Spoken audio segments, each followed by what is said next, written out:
السلام علیکم ورحمۃ اللہ وبرکاتہ۔ کلاس ہفتم آج ہمارا تاریخ کا دوسرا لیکچر ہے، اور آج ہم تاریخ کے تیسرے چیپٹر سے مغلیہ سلطنت کے معاشرتی اور ثقافتی حالات، یعنی مغلیہ دور کے اندر کون کون سے واقعات پیش آئے اور مغلیہ دور کی کلچر کیا تھا، اس کی تہذیب اور ثقافت کیسی تھی، اس چیپٹر کے اندر یہ بتایا جائے گا۔ تو یہاں سے ہم نے آج پڑھنا ہے اس کا مغل بادشاہوں کی مذہبی پالیسی ہم نے پڑھ لی تھی کہ مغل بادشاہوں نے اسلام کے اصولوں کو اپنایا، اور اسلام کے اصولوں کو اپنانے کی وجہ سے مغلیہ سلطنت جو ہے وہ مضبوط ہوتی گئی اور 1000 سال تک قائم رہی۔ اس کی بنیادی وجہ یہ تھی کہ مغل بادشاہ اسلامی اصولوں پر عمل کرتے تھے، اور جو اسلام نے انہیں حکم دیا تھا کہ ہر شخص کو اس کا مذہبی آزادی حاصل ہو، قانون کے سامنے سب برابر ہوں، سب کے ساتھ اچھا سلوک کیا جائے، ان اصولوں کی وجہ سے ساری عوام، چاہے وہ ہندو تھے، سکھ تھے، مسلمان تھے، کسی بھی مذہب سے تعلق رکھتے تھے، وہ مسلمان حکمرانوں کے وفادار بن گئے۔ یہ ہم نے پچھلے سبق کے اندر پڑھا تھا۔ آج ہم نے حضرت مجدد الفسانی رحمۃ اللہ علیہ کے بارے میں پڑھنا ہے۔ حضرت مجدد الفسانی رحمۃ اللہ علیہ وہ ہستی ہیں جنہوں نے اکبر کی بے دینی کا مقابلہ کیا تھا، جس دور کے اندر اکبر جو ہے یہ تاثر دے رہا تھا، یہ بات کر رہا تھا کہ اسلام ایک پرانا دین ہو چکا ہے اور اب ایک نئی دین کی ضرورت ہے۔ تو حضرت مجدد الفسانی رحمۃ اللہ علیہ نے اس کی بے دینی کا ڈٹ کر مقابلہ کیا اور ہندوازم کو اور اسلام کو علیحدہ کیا، اور یہ بتایا کہ اسلام جو ہے وہ جس طرح شروع کے اندر قابل عمل تھا، آج بھی اسی طرح قابل عمل ہے۔ حضرت مجدد الفسانی رحمۃ اللہ علیہ کے بارے میں آپ یہاں سے ریڈ کریں گے، پیج نمبر ہے 55، تو ذرا توجہ فرمائیے۔ حضرت مجدد الفسانی رحمۃ اللہ علیہ برصغیر میں اولین اسلامی تحریک کے بانی حضرت مجدد الفسانی رحمۃ اللہ علیہ 1564 کو مشہور تاریخی شہر سرہند میں پیدا ہوئے۔ ان کا اصل نام شیخ احمد سرہندی تھا۔ حضرت مجدد الفسانی رحمۃ اللہ علیہ نے ابتدائی تعلیم اپنے والد سے حاصل کی۔ اس کے بعد انہوں نے اپنے زمانے کے جید علماء کرام، یعنی بڑے علماء کرام، بزرگ علماء کرام، اعلیٰ پائے کے علماء کرام سے علم حاصل کیا، اور اساتذہ سے علوم اسلامیہ اور علم حدیث کی تعلیم حاصل کی۔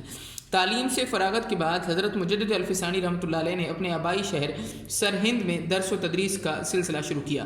درس و تدریس مطلب پڑھانے کا سلسلہ شروع کیا، اور لوگوں کو اپنے فیوز و برکات سے بہرہور کیا۔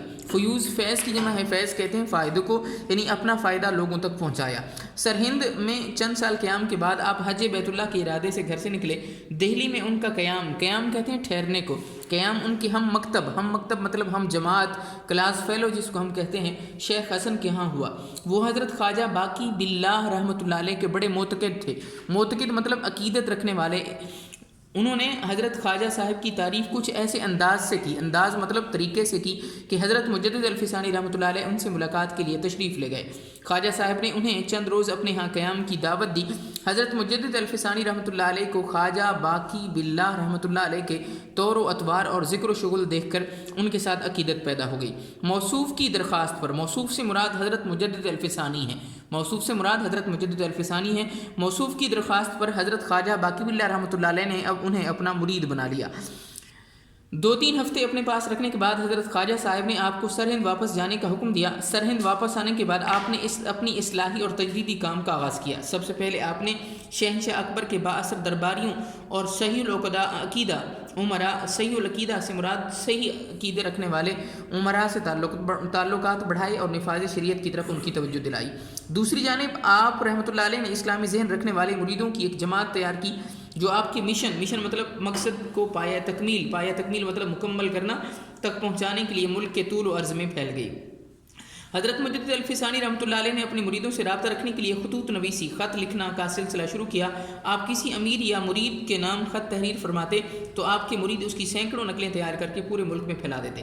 یہ خطوط ایک طرح سے ان کی خانقاہ کے ترجمان تھے، اور ان کے ذریعے سے آپ کو اپنے خیالات کے اظہار کا موقع مل جاتا تھا۔ حضرت مجدد الفسانی رحمۃ اللہ علیہ کا اثر اکبر کے آخری دور میں ظاہر ہونے لگا۔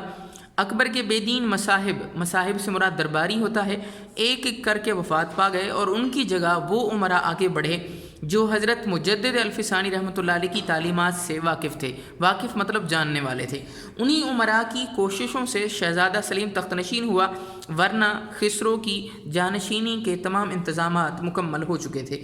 جہانگیر کے عہد میں جو اسلامی تعلیمات کی ترویج مطلب اشاعت ہوئی، وہ حضرت مجدد الفسانی رحمۃ اللہ علیہ کی اصلاحی اور تجدیدی تحریک کا اثر تھا۔ جہانگیر اپنے ابتدائی دور میں راسخ العقیدہ سے مراد پختہ عقیدہ رکھنے والے، پکے عقیدہ رکھنے والے امراء، امیر کی جمع ہے مطلب حکمرانوں کے زیر اثر رہا۔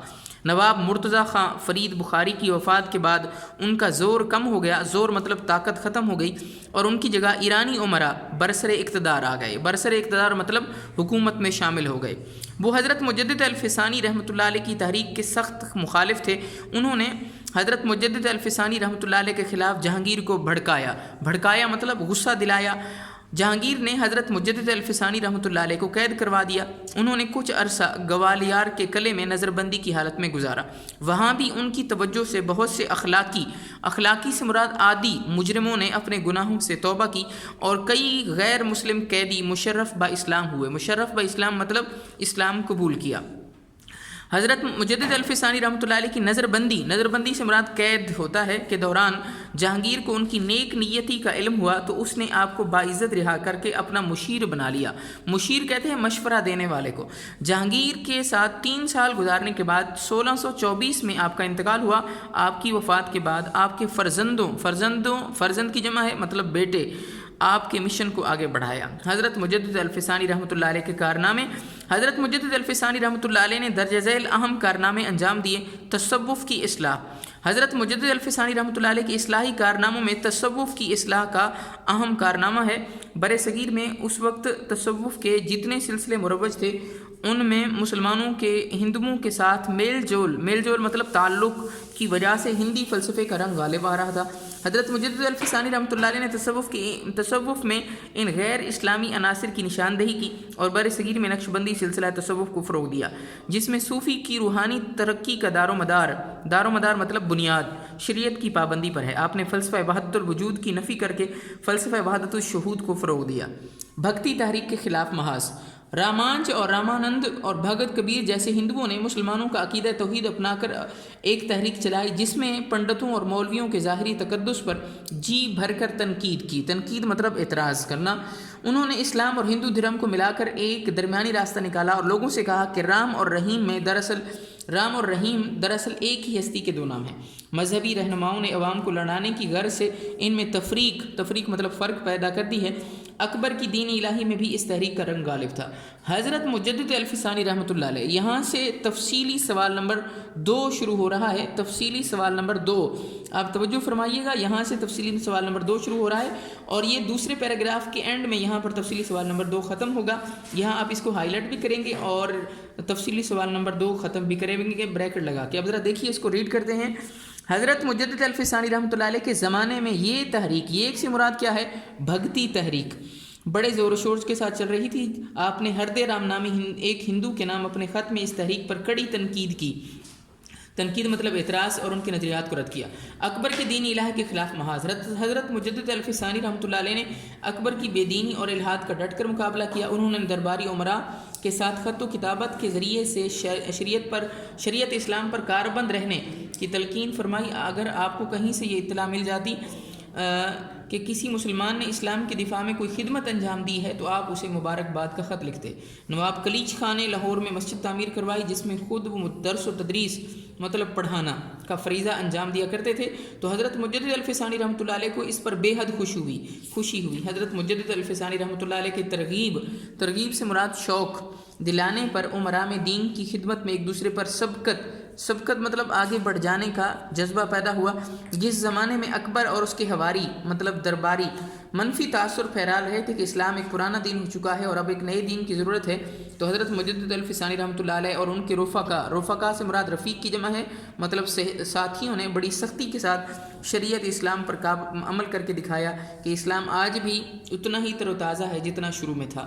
یہ LQ2 جو ہے لانگ کوشچن نمبر 2 جو ہے یہ آپ نے لکھنا ہے، چیک کروانا ہے۔ اگر آپ کو کوئی بات سمجھ نہ آئے تو آپ نے مجھ سے رابطہ رکھنا ہے۔ السلام علیکم ورحمۃ اللہ وبرکاتہ۔